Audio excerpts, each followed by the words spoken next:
सांगली जिल्ह्यामध्ये महात्मा गांधी पोलीस स्टेशनच्या हद्दीमध्ये चंदन सॅन्डलवूड हे याची अवैध ट्रान्सपोर्ट व्हायची माहिती होत असल्याची माहिती पोलीस स्टेशनला मिळाली होती।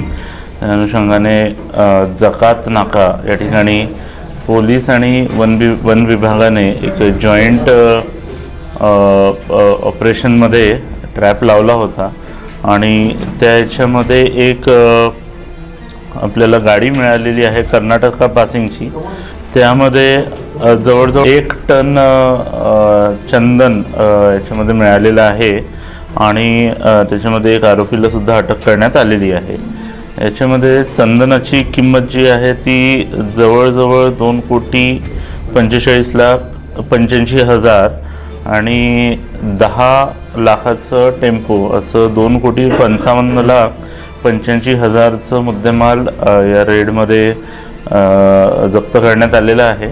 त्या अनुषंगाने महात्मा गांधी पोलीस स्टेशनमध्ये